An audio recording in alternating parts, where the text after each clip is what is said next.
are muted. Okay. Hello. Hey, Hello.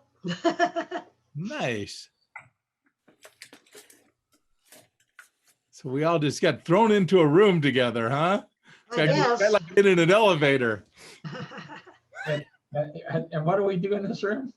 I think the idea was just that if anybody wanted to talk, the way he explained it was pretend that you're at lunch, which I'd actually like to be, but you know that we were just sitting around a table together and what conversation might come from it. So I think that was kind of the idea. Okay. So Well, Santa Bob is still muted. yeah, I think yeah. And We Robert all Perry. ought to unmute, I suppose. Yeah, they need to unmute their mics. Ed, I'd like to ask you, how did you get all your appointments for your virtual visits? You know, I did a lot of marketing. You know, I started my marketing early, so I got a lot from Facebook, a lot from Google. So I did a lot of work on optimizing my Google rankings and that sort of thing. So so yeah, that had and also of course some past customers and all that sort. One thing that's really nice that I've been thinking about recently. I don't know exactly what I'm going to do with it, but now as I've gained so many new customers, I'd say probably about 85% of my customers were brand new, and a lot of them all over the country and around the world. Now I have all these email addresses, right? So now I can invite them for maybe a birthday visit or some other thing off season, of course, as well as any on season, things next year. So yeah, it's going to be interesting. I haven't really decided what to do with that, but most of my marketing was online stuff. How exhausted were you? I was so worn out. I had no idea. I was shared with Rick the other day. I thought that there would be some no-shows. I mean, I started booking all these appointments, and I thought, surely people are gonna show up late or just not show up at all. And so I was just going back to back to back to back to back. I had 12 minutes, then I had a 3-minute window, and then at the next quarter hour, I would start another call. Well, nobody didn't show up. I mean, I had 2 rescheduled during the whole season out of 559 calls, 2 of them rescheduled. I mean, I had to run and go to the bathroom really quick and holler at my wife to bring me a sandwich and take bites in 3-minute segments. I mean, it was hilarious. But in fact, I was talking with Ron McLam after the season. We were talking the first week in January, and I said, it's so funny. I am still waking up in the morning thinking I have a call I have to run to, because a lot of my calls started at either 6 or 7 o'clock in the morning. And and he said, that's so funny. I feel the same way. I've been waking up in the morning thinking I was late for a call. But yeah, it took a little while to get it to work through my system, I guess. Oh, Richard, you're muted. Okay, now can you hear me? Yeah. Okay, I'm looking forward to your sessions on Monday and Thursday. I have a question on your Zoom calls, your virtual calls. Do you wear a full Santa suit or something casual like you're wearing right now? 90+% of my calls, I was wearing exactly this with the hat most of the time. Not all the time with the hat, but I was wearing this. If I stood up, you would see I was wearing shorts. So I have a pair of shorts on. I wear this shirt rolled up at the arms, and I wore a Santa hat. So it was very, very comfortable. I even have a little fan. That's a little USB powered fan. So in between calls, if I did get a little hot, I'd pop this, this thing on, kind of take my hat off, cool down a little bit, and then jump on the next call. And where do you get your clothes, your shirts and your vests? Yeah. Well, although this Adele's made the vest. Not sure who made the shirt. I don't know. That just different vendors. Okay. Thank you.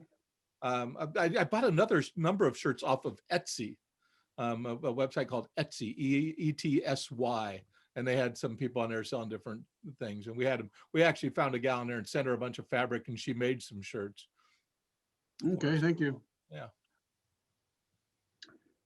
How do you feel your transition from one visit to another Were people having difficulties connecting with you? I have to tell you, I was so concerned about all of that stuff, all the technology stuff. Um, and I was so, and I just don't hardly want to say it out loud. I mean, I don't want to jinx anything, but it was so incredibly smooth. Like I say, out of 559 visits, I had 2 of them that rescheduled. All the rest showed up. Not only showed up, they showed up on time. They were there. They were waiting. It was really, really nice. And so all the, I wound up buying some different softwares and different things that automatically, when people booked, it automatically scheduled the Zoom call and added the Zoom call to my Google Calendar. And I had intake forms so that when they signed up, they also put in all of the information about their child, the elf on the shelf. I prompted them with kind of open-ended questions. And so many of the parents were so wonderful.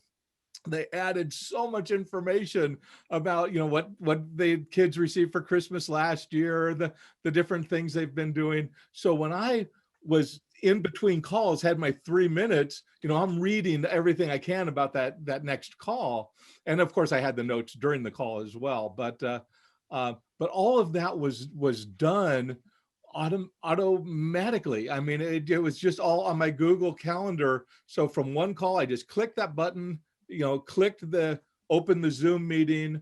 The Zoom meeting, I had everything recorded to the cloud. Now, the biggest part of my work was after the actual meetings, which I'm going to outsource next year. I just didn't have the confidence to do it this year, but I had to download each of the recorded sessions, load them into a video editor where I customized it and said, Santa, or, Courtney and Robert, Santa visit 2020. And I put that text on there, re-rendered the video and saved it. I clipped off the dead air before and the dead air after, so it started nicely. But I did that, saved it up to Dropbox, and then sent them a download link so that all the families also received the video of the actual call. But that part was a lot of work, and like I say, I will definitely outsource that next year. Ed, I ended up leaving. I was going to do the jingle ring thing. Yeah. And there was just so many hiccups in it. It just didn't look like a good thing for me.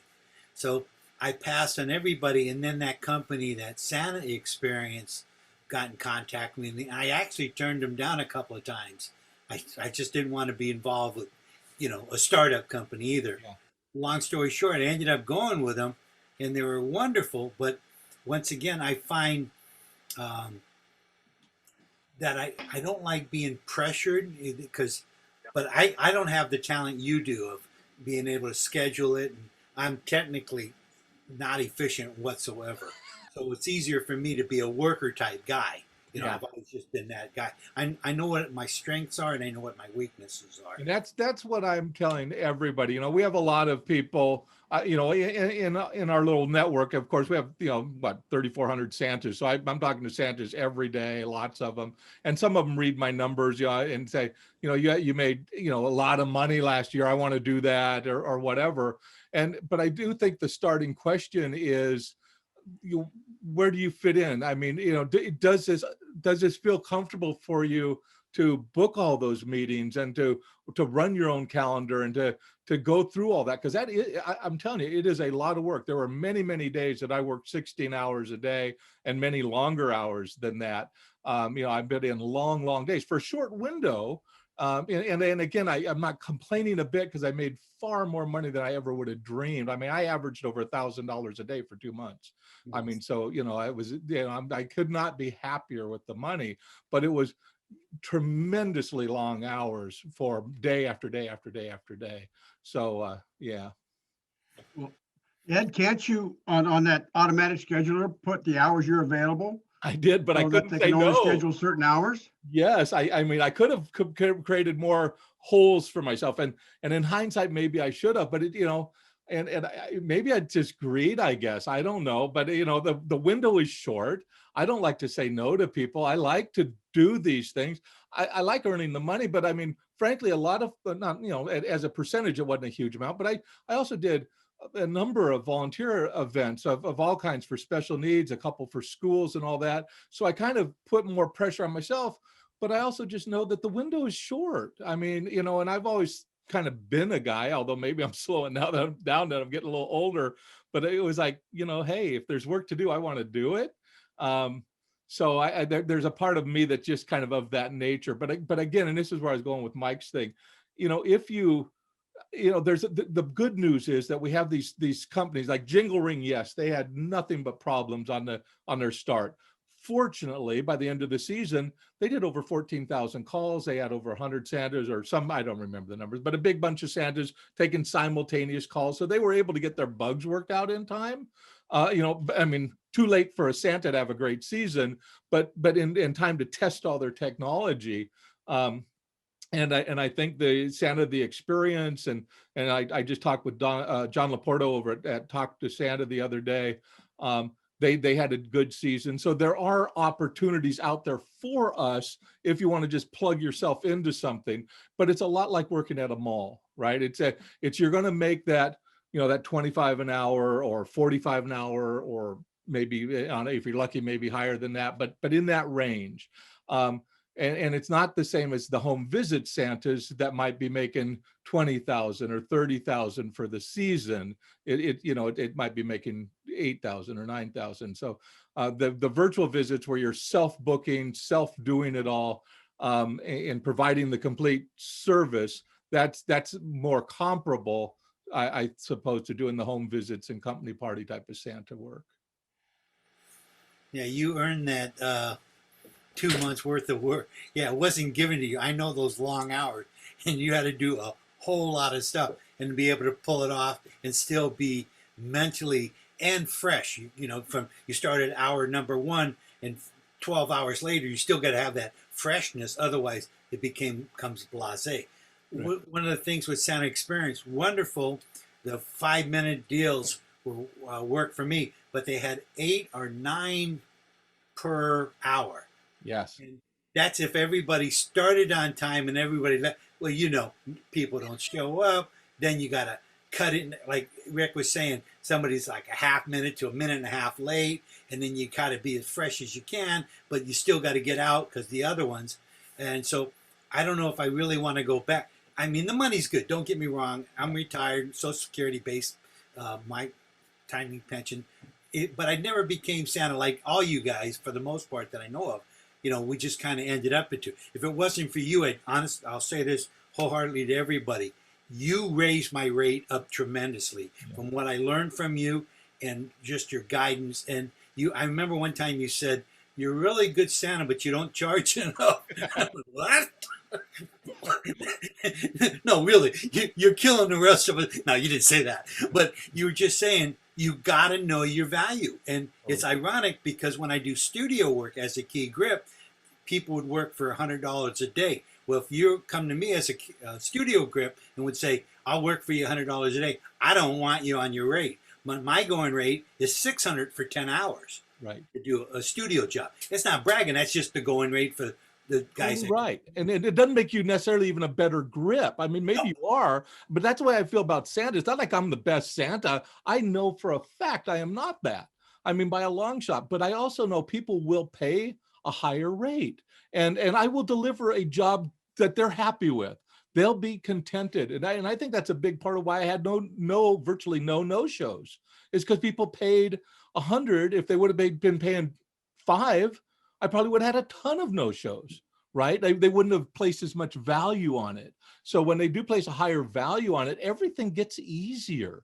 I mean, people show up, they appreciate you more, they tip you better. I mean, everything about it just makes your life easier. You have to deliver.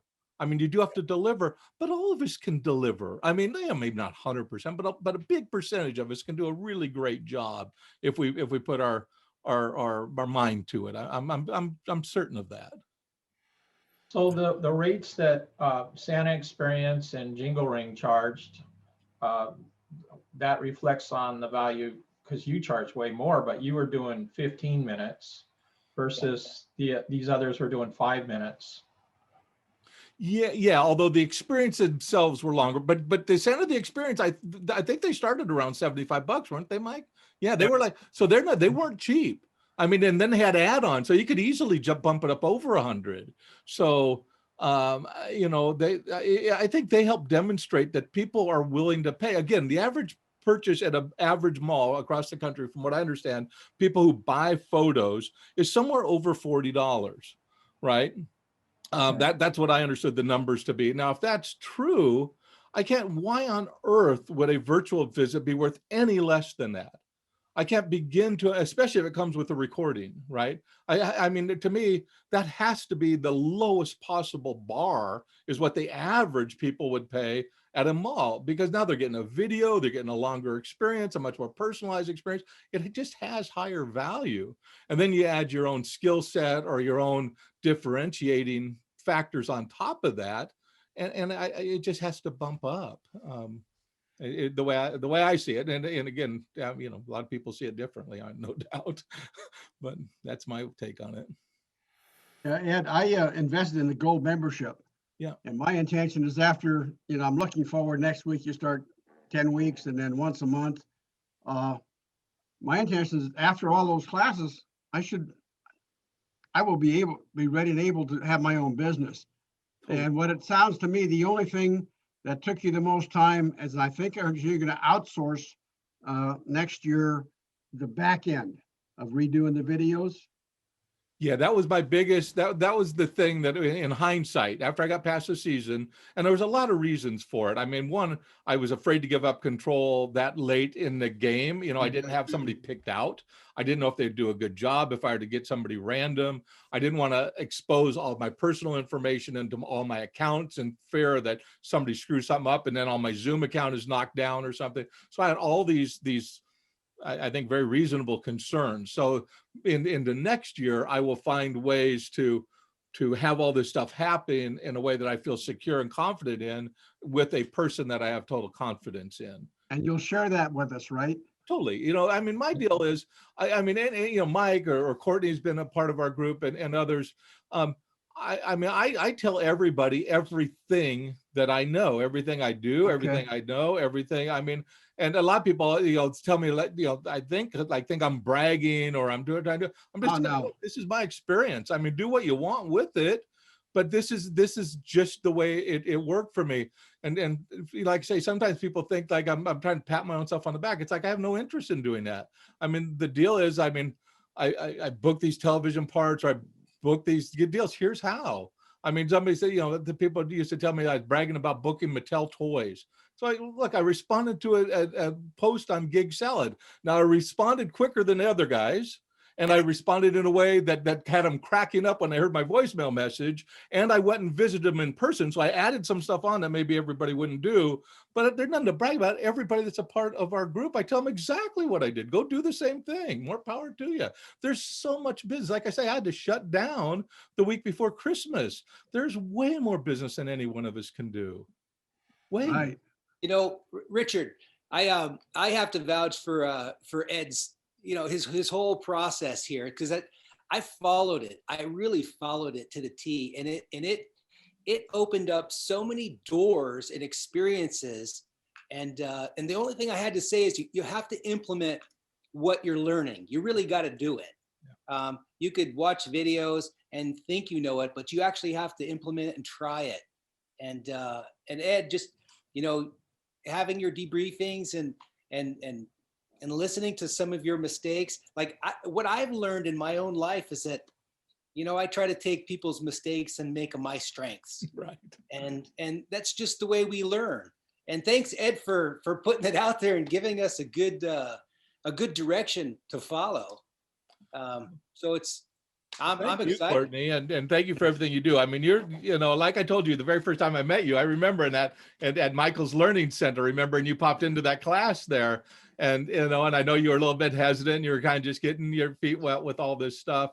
And, you're just doing, you're doing such a great job. I mean, I'm just incredibly impressed at everything that you do. So, and I mean, I wish I had half the skill. If I had half the skill you have, I'd probably charge twice as much as I charge. Courtney, thank you for that. Last year, it was my first year as a Santa, and I feel so blessed to have, discovered Ed and Worldwide Santa Claus Network, and I've invested as a gold member, and I'm looking so much forward to learning so much and becoming an extraordinary Santa. Well, I will So, say, Richard, that Courtney's dead on right. The biggest challenge that I have, and one of the reasons for our monthly mentoring programs moving forward here, is exactly that. The people, they buy, and maybe they watch a few videos, and then they 2 or 3 months go by, 4 months go by, maybe they come back and pick up another video, and that's all fine. Like, it's like if you buy a gym membership, right? I mean, if you use it, great. If you don't use it, I guess that's on you. But the stuff is there. I mean, the stuff is there, but you have to roll up your sleeve and go to work. I mean, I'm working on my Santa business for 2021 now. I mean, right now I'm working on it. I'm working on the new talks, the new stories that I'm going to do, new jokes that I want to personalize, and all that kind of stuff. I mean, so I'm working on the presentation skills as well as the actual technology side. But so many people wait until September, October, or later, and then decide they're going to jump in, and that's a little too late in my book. Richard, I got to tell you, when I first met Ed, I had about an hour and a half in the industry as a professional Santa, doing it like everybody else. And he was so straight up, and I thought, it was like that biblical thing. I'm not worthy to carry this man's sandals. Right? Oh, come on. I said it honestly. And then I got to meet Courtney off it, and Courtney was just straight up information. It's like, the only problem with Courtney, he's so darn good looking.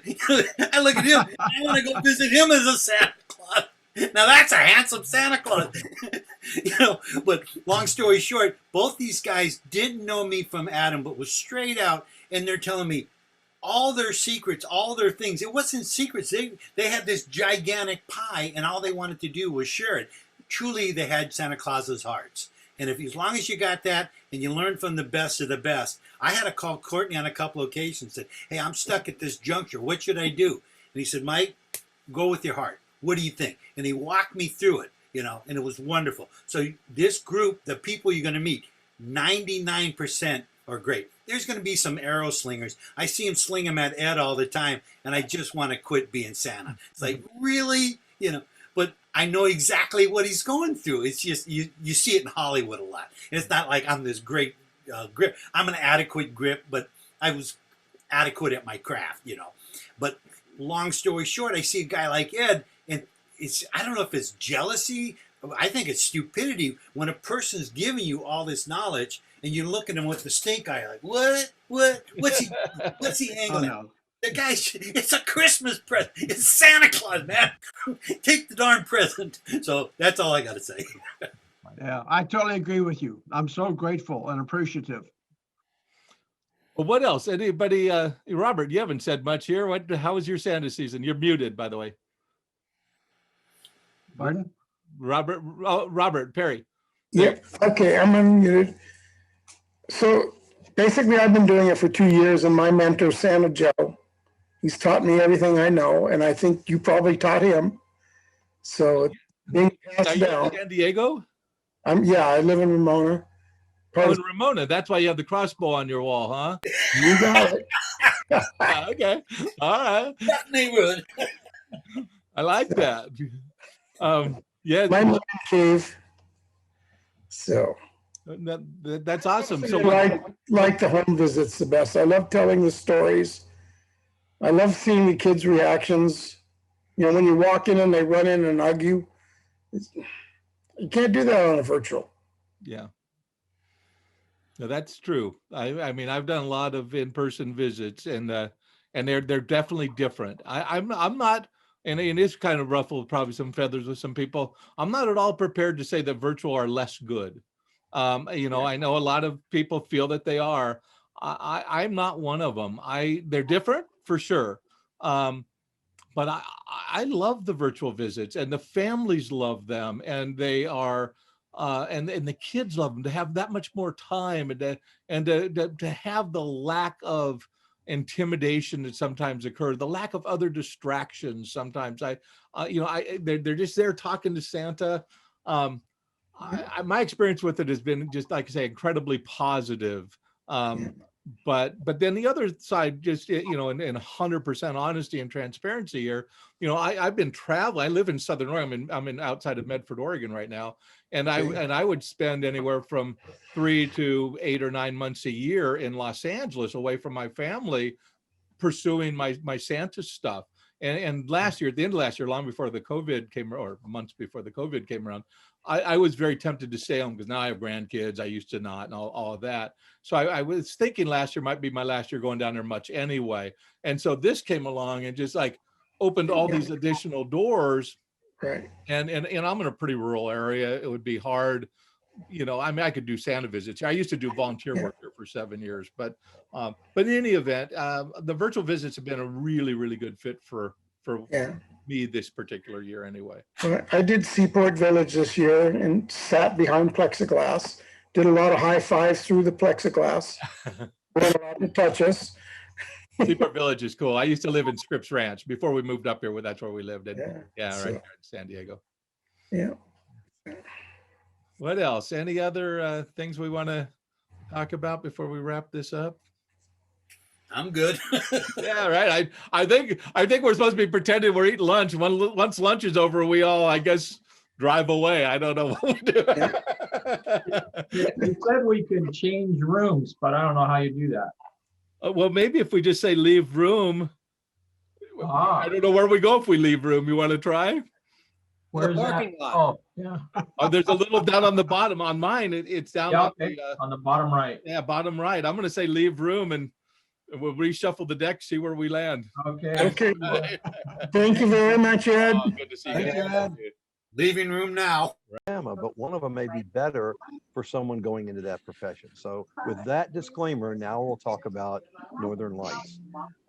We started Northern Lights because we felt like we needed to raise the bar in the Santa industry. Most Santa schools were one instructor, some had two, very few had three. And while the knowledge was very good, there's some things that we felt were not good. And that is, one, I don't care who you are, if you listen to anybody's voice for 2 or 3 days, after 2 or 3 hours, what you hear is wah, wah, wah, wah, wah. And it doesn't mean the information's not good, and it doesn't mean you're not interested. Is the meeting over, baby? But what? But what happens is that you don't get as much in and you retain less as a result. So we've never had less than 7 instructors. We've had as many as 22 instructors. Another thing we do is that we will utilize Santas because they have great knowledge and war stories and practical experience. But when we can, we will go outside of the Santa world. For example, contracts. Now, this isn't every time, but because we change our instructors up every time and we change our courses up every time. But like contracts, they don't get any simpler than who, what, when, where, why. What you want to know is who you're doing the job for, when, what is it, is it a birthday party or corporate party, you know, or a fundraiser, so that's the why, and you know, when you're getting paid. So it's that easy. However, we've had lawyers teach that class. Why? Because there are other questions that come up with it. We've had accountants teach and CPAs. It's not that a Santa can't teach you all that stuff. It's just we try to excel in our outreach for where we get our information from. We've had a real rocket scientist teach at our school to explain how Santa gets around the world in one day, but he was a real rocket scientist. So we do things a lot different. We also try to do more interactive stuff. Again, this has nothing to do with Santa school. The education process has failed in that they know humans learn 3 ways: tactily by doing, auditory by hearing, and visually by seeing. But if you think back to your public days when you were in elementary or junior high or high school, there were like 4 A students and 4 F students, and the rest were B, C, D students. And it's true, you might have had the brightest person in your classroom, which is one of the A's, and you might have had the village idiot in your classroom, which is one of the F's. But the rest were getting CDs. And why is that? Because they weren't learning the way that they were being taught, which basically, until high school or college, was strictly lecture. And so if you don't learn by listening, if you learn by seeing or doing, you've got an uphill battle. So we try to teach in the different modalities in that respect also. And another thing we do that other schools haven't done in the past and don't do to this point, as far as I know, is we design half the class ourselves, the classes, but the other half, we pre-poll our students who sign up early enough, who sign up early enough, who sign up early enough, and ask them what they want to learn. And we pull classes to meet the individual needs of the students who show up in each class. And while, as I said, half the classes are the same, many of them are different. And if you want to be a one-armed lion tamer Santa, well, you're probably going to be the only one who wants that, and we won't have a class for you. But we will find someone who can help you learn what you want to learn while you're at our school. So we offer more classes, more instructors. We offer them differently, and we do a lot of other things as well. We are the only school that actually brings in special needs individuals to work with our Santas so they can learn about that. We don't just talk about it. So we do things a lot different. It doesn't mean different people haven't brought in special needs people. There are a lot of groups that have done that. I don't know if Forbes has done that, but as a school, no one else does that. So we are very different. Are we better? I don't know. We are the second largest school in the country. And we have had tremendous success from day one. We started out our first school with 67 students. Most schools have 10 to 30. So what month is that, and how many days is the school? So we have school twice a year in the spring. Normally it's in April. However, this year with COVID, we've moved it back to May. We actually had it moved forward to March because the Santa gathering, which is in Gatlinburg, is always the weekend before or after St. Patrick's Day. And we are usually in April every other year. The reason every other year, because iBurbs has their national convention in April. And so we have a philosophy to try and stay a month away from everybody else, simply because we want Santas to be able to get as much education as possible. And we don't want them to have to choose. It's not a matter of winning or losing more students. We don't want them to have to choose, well, I can only get away one weekend, 2 weeks apart, so I'll go to this school or that event. We try to stay a month away from everybody. This year we couldn't do it because of COVID, not last year, but this actual year we're in. And we also know that cash flow is a problem. So also being a month away, not everybody has an ability to go to 2 things in a row, even if they have the time. So our school is normally in April and September. However, this year it's in May and it starts September 30th. It's actually in October, but our spring school is Friday night and Saturday and Sunday. So it's 2.5 days. Our fall school is 3.5 days. It's Thursday night, Friday, Saturday, and Sunday. And other things we do in the fall is we bring in live reindeer every year, and we bring in national entertainment or international entertainment because we feel like people need some fun aside from hard work. And so this year our school is May, it's the first weekend of May. Hold on, I'm going to pull it up on the computer here. I should know this, but it is May 7th, 8th, and 9th. And then it is in September, September 30th and October 1st, 2nd, and 3rd. And the school prices vary based on the amount of time and the hotels we're at. But we stay at really nice hotels and we do really nice stuff. And we don't have registration open yet. We'll be opening it next week for our May school.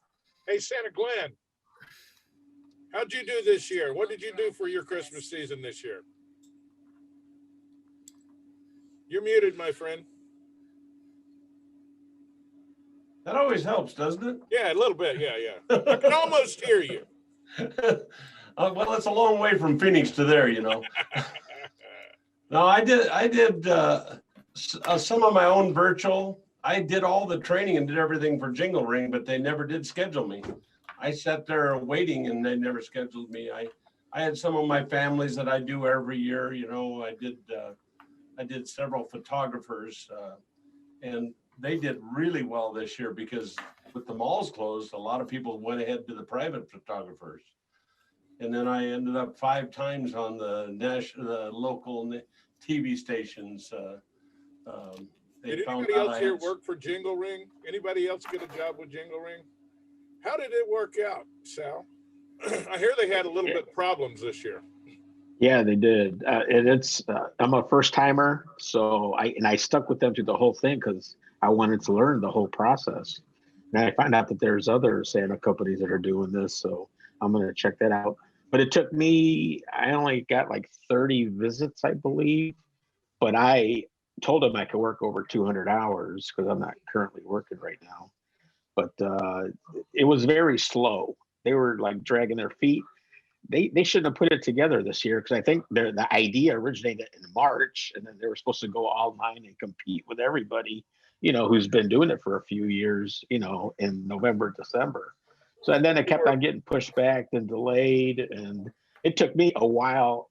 I would say, I think the second week of December, I got like my very first call. This is after I passed the auditions and all that. And I just kept on waiting for a tech check. It took like almost a month just to get that. But hopefully they got their stuff together and it's going to be like better. Brand loyal, I don't know about loyalty. I'm going to search other options, but I would probably stay with them at least part-time or something.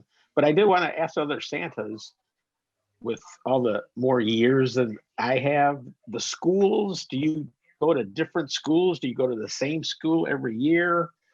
Have you guys gone to the school, and who has not gone to a school? I strongly recommend everyone at least once avail themselves of the Santa Tim Conahan Traveling Academy. If it's in your area, you should at least once visit that. I have been back to it, but mostly out of friendship. By the third time I went to his school, it was mostly out of loyalty and friendship because I would have, from a professional standpoint, I would have better spent that time at a different school learning, as Santa Rick referred to, different instructors. I would have been able to absorb different information, obviously, just because I was absorbing it from a different instructor. So yeah, and of course, now that virtual is today, the Santa Claus Conservatory is an immediate asset resource. And whatever Rick Rosenthal and the Northern Lights are going to be creating for an online or virtual library for their members. Yeah, absolutely. Training is, the professional Santa world sits on a 3-legged stool. The first leg is professional peer support and training. The second leg is professional benefits. And the third leg is socialization and increasing opportunities and access to socializing among the membership. So yeah, peer support and training is one of our primary missions. And I would always encourage you to get as much as you can fit into your schedule and your budget. yeah, but I'll bet you. Great chat, right? I mean, this is a great chat. Yeah. Absolutely. But Rick, I'll bet you'd agree with me. You probably learned as much or more from the gatherings every year at the conventions than you did any of the schools individually. Well, it was a more scattershot approach, and I had 72 hours to gather the nuggets that I was accumulating over that weekend period. There were 45 minutes of intensive training under 9 or 10 different categories from dedicated experts. You could learn a little magic to add to your Santa gig. You could learn balloon folding to add to your gig, how to write or read a story, things like that. These are all good lessons to learn. But you are absolutely right that I learned more from, to be honest with you, we learned more from encounter with the enemy or with our clientele than we ever learn in training, because you will remember the first time you stumble over this question or that question, or the first time you give a really atrocious answer to something. You'll remember that forever. And you don't have to share it with other people, but you teach yourself. Self-administered presentation. Yeah, but when you do share it with your other brothers, it increases the learning. So that's another good thing about the classes or any gathering. You've got people who are interested in the same thing, who've learned something that you haven't learned yet, and you may have learned something, even if it is just your first year. You may have learned something that somebody else has not. Exactly. And after a few years, you get you run into the same unique or the same unusual encounter several times, and you begin to realize that it must be common among your fellow professionals, and you want to share your response to that. Like I mentioned earlier, like when 10-year-old Johnny wants to persuade or wants to prove to everybody else on the call that you're a fake. He knows there is no such thing as Santa Claus, and he's going to prove it to everybody around you. So, you know, if you run into that a few times, you begin to realize other Santas are too. And it's a great topic. In fact, I'll be honest with you, that is the most common question that we receive at the annual Senior Santa Symposium with the Santa Reunion. For about the last 8 of the last 10 years, we've had a dedicated symposium with each of the reunions where the most experienced and expert Santas in attendance that year would take questions from the other, from the rest of the guests. And that is by far the most common question that we get. How do you deal with a problem child who's just convinced that his mission in life is to persuade everybody around him that you're a fake? What do you do? Tom Santastall, you solved that problem, I'm sure. What do you do? Well, I just try to convince them that there is a Santa. It's really hard to do, especially when the child's really persistent, onto that end of it. And when there's other children around, but you also have to let them know too, that just because I'm sitting here working as Santa and working with Santa, okay, I'm not telling that part, but being that I'm sitting here, I'm looking at him and said, you may not see Santa or you may not believe, but when you actually help somebody, when you give them a gift, when you've actually done a very good deed with somebody else, helped a new student in school, you are Santa. You're the one portraying Santa. And all of a sudden they just start changing their mind. They're starting to look around like, I've done that. But what about you? Well, I am a Santa's helper. This is what I do. There's many of Santas out there, but you'll never know if I'm the true Santa or if I'm one of the helpers out here to portray. But you got to understand, when you got that goodness in your heart, you're as much of a Santa as I am. Well, I'd like to hear what Rick has to say about that too, but I will share with you guys very quickly that over the years, I've learned to tilt that question back at the child. If they say, I don't believe in Santa, I don't believe in you, I don't believe you're real, or any one of those questions, I will immediately go feign shock and say, you don't believe in Santa? You don't believe in Christmas? And of course, no child is going to admit to not believing in Christmas because it's the payday waiting at the end of the waterfall, So he wants to prove that he's mature and growing up and is aware of something that the little kids don't know yet. But if you tie it to his own expectation of reward, he will immediately pivot, or my experience is he'll try to find a way to say, well, I still believe in Christmas. And I'll say, you can't believe in Christmas if you don't believe in Santa. So let's reconsider that and talk more later. What do you say, Rick? Well, first of all, not just that question, but every question, I try to redirect it. Think of a person walking a dog. The dog is always in front, but who's leading? It's the guy. And if he turns in another direction, the dog immediately runs in another direction, gets in front of him. So with children, when you go in and they're asking you questions, you're not supposed to give them, sir, like, can I have that toy or whatever? And you also have an opportunity to tell a story, which I'm big on storytelling. So I always try to redirect, let them think they're in charge, but I'm in charge. But specifically the answer to that question that I use in a directional purpose is, one is that, how you look like your mom and dad and your brother and sister, and maybe even your grandparents, the whole Claus family looks the same. And so it's okay if you don't believe in Santa, because the truth of the matter is that all little children, even you, knew Santa was real. and your grandparents know Santa isn't real, but you're in school now and you're starting to learn things, and you're learning things that you used to not believe in are real, and things you did believe in are not real. And that's okay, because what's going to happen is when you get older, you'll have the knowledge to know that Santa is real again. And so right now there are all these people who look like Santa.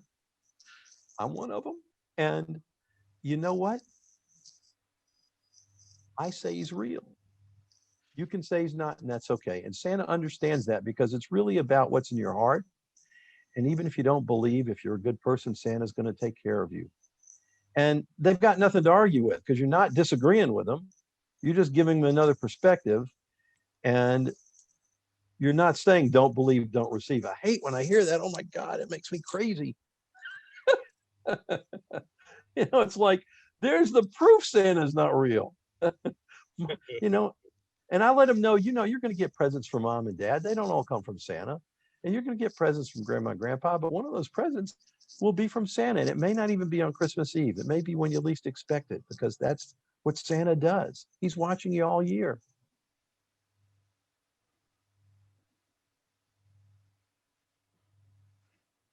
Well, that's an interesting background you got there, Tim Cook. Did you make that yourself? Was it part of your gig this year?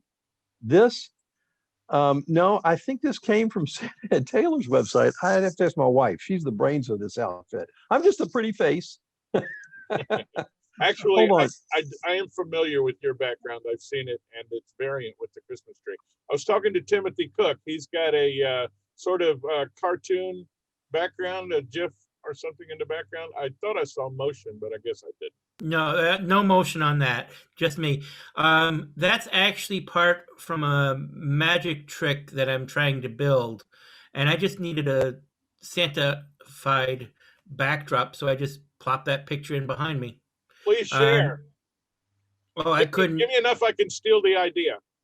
I just put in Santa's workshop and Googled the image. That's all I did. And I don't think I could find it again if my life depended upon it. If you open up, I mean, I'd be happy to share it if you opened up the screen, but I wanted you to share the magic trick that you're working on so that I could rip it off and use it for myself. I'm just kidding. I would never. Well, I'm actually getting it off of a CD set of holiday magic tricks. Really? Yeah. I can't remember the name of it off the top of my head. I just got it in the other room. If you want to continue, and I'll bring it back in just a second. Of all the Oh yeah, please. Of all the performers' skills that you can add, I think that magic is probably the most apropos to Santa. Everybody loves the balloon artist that can create a bicycle and stuff, but knowing just 2 or 3 little magic tricks that you can do, with or without props, by the way. I also enjoyed some mind reading tricks that you can do sometimes too, but often those are older kids, 3rd graders instead of 1st graders who can keep up with you. Now I can see the entire picture that he has there, and it says Theater World backdrop. Okay. Rick, Santa Courtney Lofton in California, which you probably know, Courtney, he has his website is Red Santa, and he has elves running across. He has amazing stuff that he has going on in the background behind him. Okay. Not showing up, but it's from Kadabra, and it's Holiday Magic, the live Kadabra holiday sessions. It's a 2-disc. Yeah, it's from 2005, and it's a 2-disc presentation. 1 disc is just the show from the Kadabra show, and the other is all the explanations. And it's Kadabra. What is it? Wise what? KID Abra. Oh, I know. Oh, yeah, but what is it there? Wise what? Holiday Magic, live Kadabra holiday sessions from 2005. Okay. Yeah, I know who Kadabra is. They're really, that's cool. Thank you, Timothy. All right, we've got about a minute left till the breakout rooms are going to shut down, and we will go back to the main room to bid fond adieu to everyone. Thank you guys for joining us here. Go ahead. Rick, you did an absolutely flawless job today. It was amazing. I was thoroughly impressed. And I don't know anything about it, but Diva disappeared for about an well, hour yesterday. you know, I guess you're like me. Your wife runs everything. She's the brains of the outfit. I am very blessed that way. I'd be nothing without her. So please tell her that we think she was absolutely amazing. Thank you so much. Thank you guys so much. All right, we will close the breakout rooms and rejoin everybody. Okay.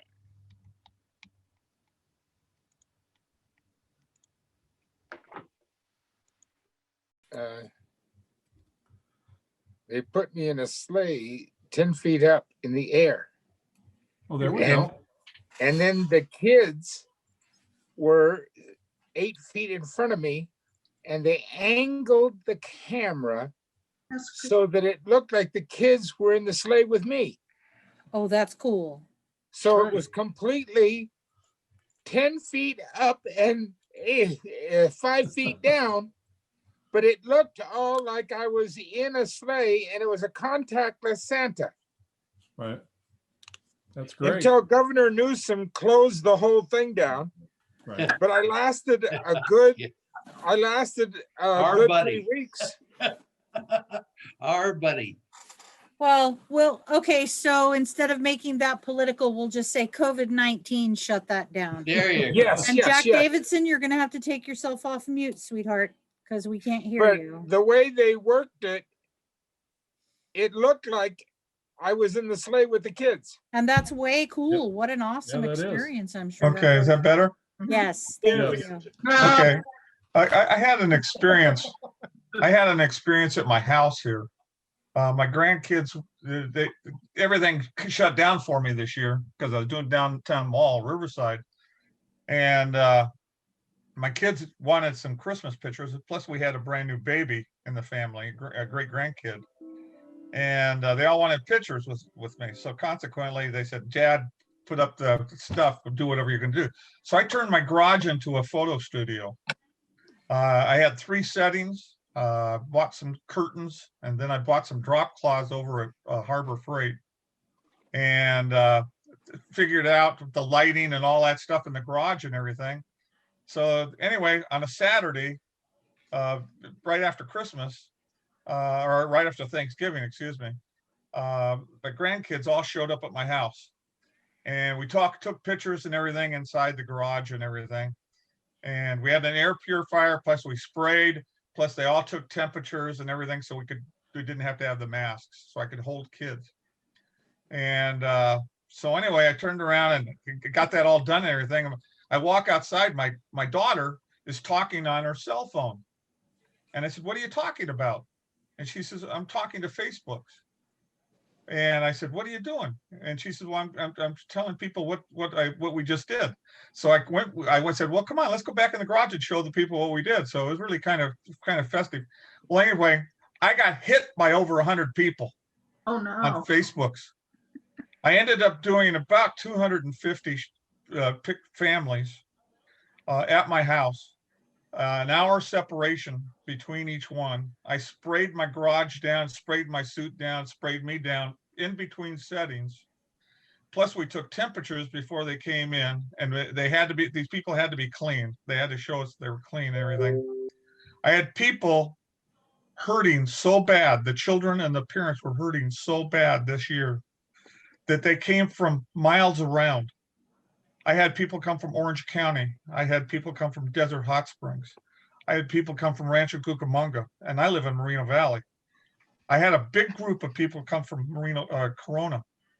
Got into a mother's group over there, and it hit. They Facebooked it all over Eastvale, Chino, Norco, the whole area. And I was getting. What I did is had people text me because I didn't want to be on the phone all the time.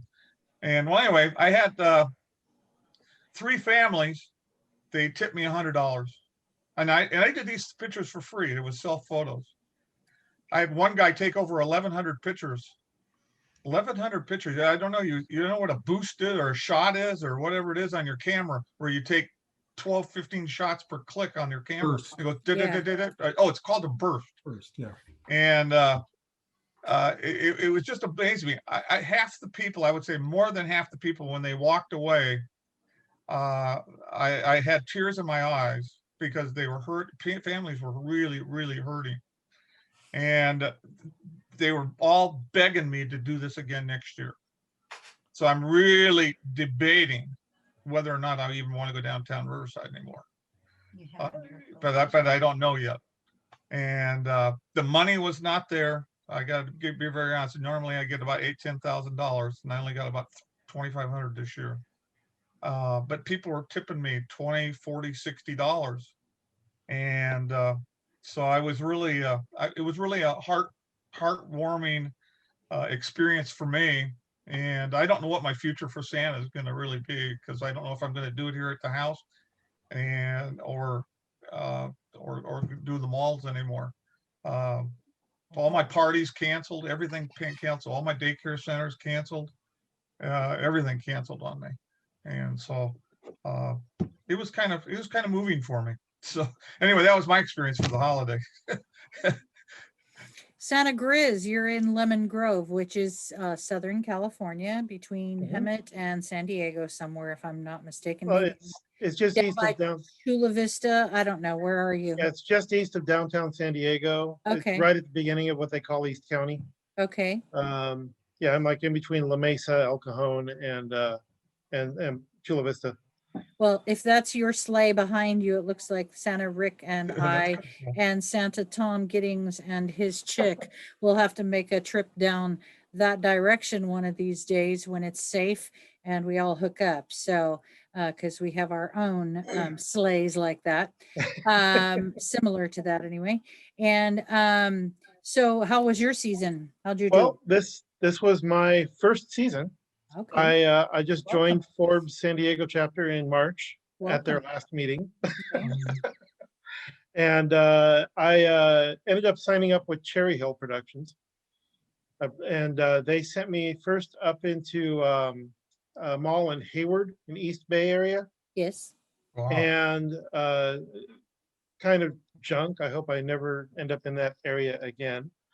But in the first 2 weeks, I was working at mall every day. There were days where we had not one customer. And it was just because half the mall was closed, half the shops were closed. And then 2 weeks into the season, actually the 12th day of the season, Alameda County wrote into their COVID restrictions, no photos with Santa, the actual words. No caveats, just no photos with Santa. And so they shut that mall location down and said the service at Cherry Hill, they're out of New Jersey. I think the person I was talking to was in Texas somewhere. And they're like, well, let's send you somewhere close. And I go, well, how far away is it from here? They're going to put me in another hotel close to where my new location is. And I was worried they were going to send me farther north. It's already an 8-hour drive from home. And she's typing in something. I go, well, what city is it? She's Escondido. That's just North County, San Diego. Right. So, sleep in your own bed. Second 2 weeks, I was at the North County Fair up in Escondido, and that was a beautiful, busy mall.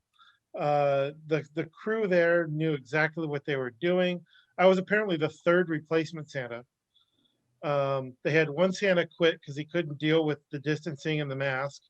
Another Santa got sick, and then the third one got sick. And so I came in as the third replacement Santa. Wow. And but I had a great time. They had two Santas in split shifts because it was a 10-hour day on the set. And there were some days where the other Santa wasn't available and I worked a double shift. And I ended up making about $8,000 for the season, for my first season. Very good. Not knowing what I was doing, having no training, because I planned to go to training seminars that all canceled through the summer. But I just wanted to share with you one of one thing that I invented on the fly while I was talking to kid after kid after kid. And I developed a routine where into the talk, I would ask them if they like cookies, and see their eyes light up. And I ask them what their favorite cookie is, and they tell me what their favorite cookie is. And I'd go, you know what Santa's favorite cookie is? I would say snickerdoodles. And they're like, sometimes the mom would light up. I go, oh, mom knows what snickerdoodles are. And but if they didn't, I go, well, it's a little cinnamon sugar cookie. It's really good. But you know why I like it the best? Because all cookies are really good. I like it the best because it's got a funny name, and that would make them laugh every time I delivered that line. And so I found something that would make them laugh every single time, Very even if nice. they were the really shy ones. Very nice. The shy ones are the hardest to get to come out. So Greg Cook knows about that. You know what? When I ask them what's your favorite cookie, and they tell me, and then they ask me what my favorite cookie is. I go, the round ones. See, I saw Round ones are the anything in best. here? Because there's no way, mom and dad can come up with some round cookies. Honey, Easy. you buy those and install them on your camera. No doubt. No doubt. This is like I got the Maui. Very nice. Yeah, you're looking good there in Maui. Oh, thanks. Yeah, and just when we get all done, I'm gonna jump in the water. As the nurse in the group, I would like to say something to improve your immune system for next year. Please do. We're finding that Black Mexicans who have the olive skin and people who have extra amount of weight do not absorb the vitamin D3 from the sun. And therefore, it is one of the essential vitamins that is necessary to fight the COVID vaccine. They're finding this out, and our Jack was low. He did a blood test. Yeah. He was low, and his doctor has put him on a very high dosage. I continue to take it. So I think that's what helped me fight what I went through, which was not COVID, but something else. But the vitamin, if you can get vitamin D3 and start taking that, if you're not taking it, it will improve your immune system. Yeah, I take it. Good. So You know what happened to me at Cherry Hill? you got fired. I didn't get fired. What happened was everything was going along good. And I finished the gig, 14 grand, hotel car, the whole bit. And they called me from Cherry Hill and said, your elves have $3,000 worth of returns on the last day. Do you know anything about it? I says, I never touched the money. I never had anything to do with the money. She says, well, you must have known something was going on and you're not telling us. Oh my gosh. Like I am not telling the truth. So what they did is they fired the elves and never hired me back or anything because they had $3,000 worth of returns on the last day, and they never told me or cut me in on the profits or nothing, and the whole thing fell apart. Wow. I worked for Newark, and they were having problems with some of our gifts, and they asked me, well, don't you pay attention to this? I said, no, I've got one job to do, and Right. that's Santa. That's right. I says, the other ones are hired, you guys are all over there hired for a certain thing. Nor is part of Cherry Hill now. Yeah, and so when he said that, I'm wondering if it was the same crew. I was over at Mission Viejo shops. This was Culver City. Hmm. And I think I would go get back to Cherry Hills and try to get that out of your record, because otherwise they're probably not going to call you back ever. Right. Yeah, they said, you must have seen something, but I didn't. Yeah, you don't Your pay. job is to be Santa. That's right. You're not there to be an elf other than the jolly old elf Right. or the one in the miniature sleigh. You're there to be Santa and not their person, not their security, not there, you know. And although I know from experience that we've been on many gigs together where we were expected to be the something else, and you know, like you could tell that's kind of how it was running, and we just chose to, you know, like it's not in our realm. So But the accounting department of Cherry Hill, they were on the warpath. Well, this year they only did reservations. Everyone had to use the smartphone app to sign up, even if they showed up on site dry. They used their phone number to link the photos they were taking to where they could download them online. There was very little cash accepted at all. I think I saw, I may have noticed maybe 2 or 3 cash payments during the whole season. Wow. Because they were doing everything online with the phone. They would prepay when they make their reservation for the basic package, and then they would upsell them at the register. Here's the photos you would get with the full package, and it's only like $5 or $10 more, and they would upsell them there. But it was all done on the phone. They weren't taking cash. They weren't taking payments there. A lot better. Yeah. So Santa You have Jim to wonder whether Walker. that was, you have to wonder whether they were doing that because of COVID or whether they decided that not having the elves touch cash was a good idea business wise. Yeah. Right. Yeah. Both. Right. Well, before I go to you, Santa Jim Walker, Santa Tim Marsh, was this going to be your first year portraying Santa, or had you done it? In No, this was my second year. Okay. Last year I did a lot of photo studio work and home events, a couple of apartment complexes, mobile home park, you know, parties. And so I was definitely looking forward to this year because I had spent a lot of time and energy learning a lot about the craft. Right.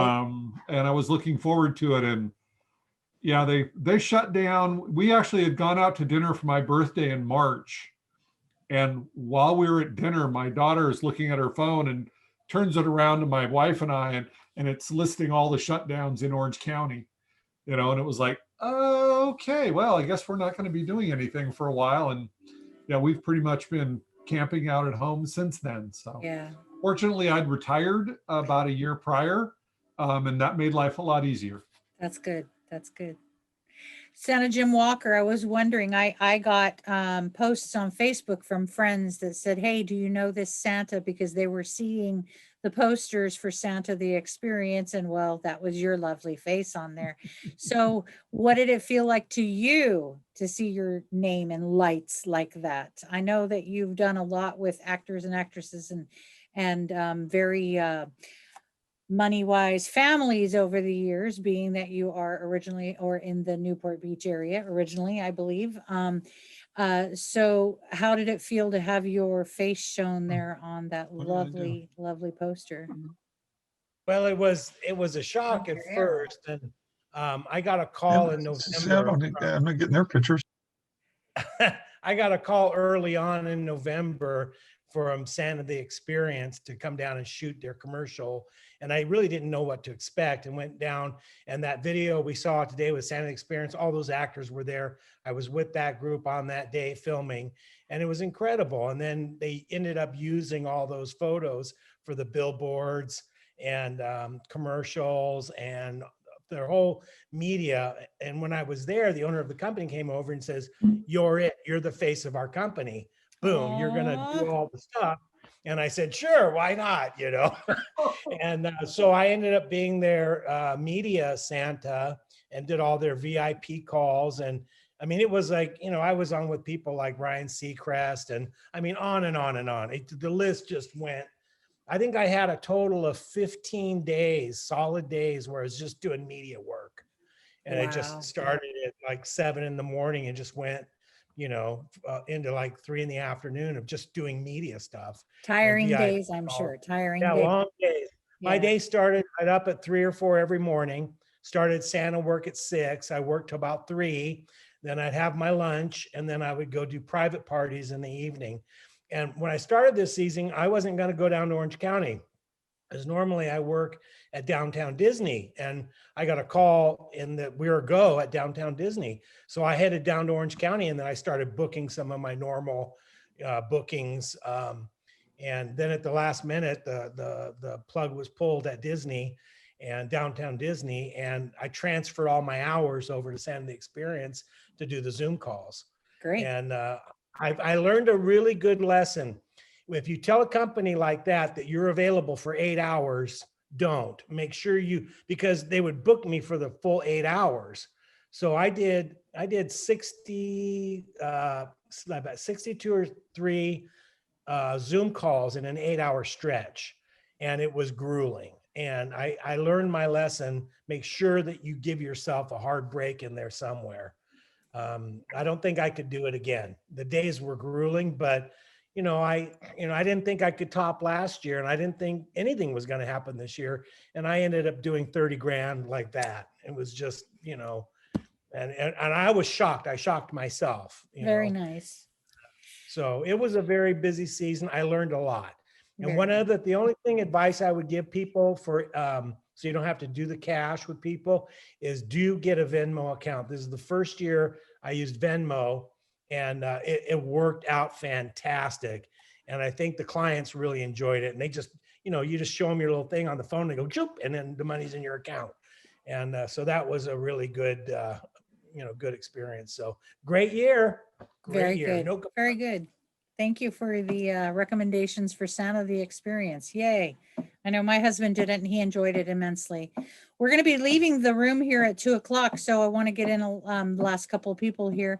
That would be Santa Robert Tatangelo. How was your season? Oh, it was fantastic.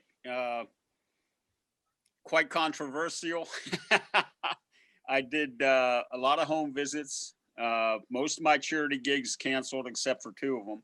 And one of them was the last minute thing that I accepted. And I'm known for being a charitable Santa. So I took a big hit there. But the home visits, most of them, the people asked if I could not wear a mask because they wanted some semblance of normalcy. I told them, okay. I went without a mask. They went without a mask. I tested negative all throughout the season. So did the families that I performed for.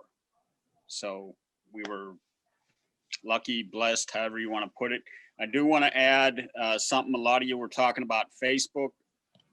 There are a lot of community pages on Facebook. There's like in Simi Valley, you have to live in Simi or have lived in Simi to be a member of the Simi Valley Community Forum. But there's like 8,000 people on it. All I got to do is just post something. Somebody will ask, hey, does anybody know who does this type of work? I post something, they see the name Santa Robert Tatangelo. Guess what happens in November and December? I start getting messages. I get a lot of bookings that way. There's mom groups. There's all sorts of different groups. Get your name out there. And it's a big thing. Another thing I want to add is Saturday, March 20th at Windswept Ranch up in the Tehachapi area. We're going to be doing the ranch cleanup. I'd like everybody to come out and help out. Diana wants us to focus on the reindeer pens. This is not the Santa pictures with the reindeer day, but if you want to bring your suits at the end of the day and take a few pics, let's do it, because I used to do the pictures with the reindeer day in association with the Lancaster Jethawks game, being on my Jethawk Santa. Jethawks are no more. Major League Baseball eliminated the franchise. So is there any way to rent a reindeer? Is there any way my photographer has been asking me how can she get a reindeer? Is it possible to rent a reindeer? Bring it down? Oh yeah, she rents the reindeer out. Okay. And so she took a massive hit this season because of COVID. Okay. She lost a ton of money this year because nobody was renting them. Well, do they do it in like November and stuff, or is that when the Oh yeah, she's all over the state in November and December. Okay. California Reindeer Rentals, and her name is Diana Freiling. She also owns Windswept Ranch. I think most of those should be accessible on Facebook or elsewhere. California Reindeer Rentals. I'm not sure what the number is. Or you can send me a messenger on Facebook and I can give you Diana's contact information. That's but yeah, she has more reindeer in the state than anyone else. She's the only one in the state with a breeding permit. She, the state of California made it illegal to import reindeer into the state a few years back. I think it was because of wasting disease, which the reindeer do not get. But she's got more than anyone else in the state, and the state even goes to her a lot of times, the Department of Fish and Game. If they have any questions or anything, they'll contact her for her experience with reindeer. So great. Tom Giddings. Santa Tom. Tom's my brother, my real brother. In 2014, I told him if he let all this grow in to meet with the rest of it that he had on his face, that I'd turn him into a Santa Claus. His response was, what? And then we did. So, and it's been a fun ride ever since for him. And he's told me lots about it, so I know this. Tom, you did some things this year, some photography studio out here in the Inland Empire, if I'm not mistaken. Did you enjoy? Did you enjoy doing that? And this is your third reunion, if I'm not mistaken. This is my third reunion. Third reunion. Yeah, second year as president. I actually, everybody was talking about doing the virtual and meeting people from all over the world. The photo shoots that I was doing, one day I had a family from Scotland that had been here for 4 days. How they found out about us, I have no idea. But they were like, they